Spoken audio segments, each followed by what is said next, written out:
There's one neat thing we can do. We can create a template commit message. So I've created one, stored it in .git message.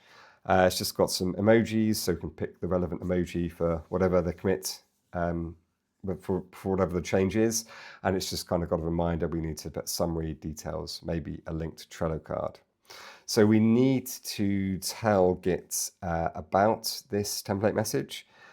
So we can do git config,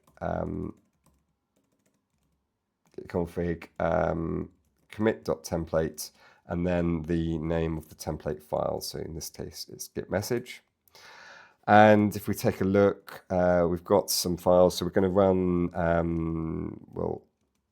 we'll add all the files to the commit.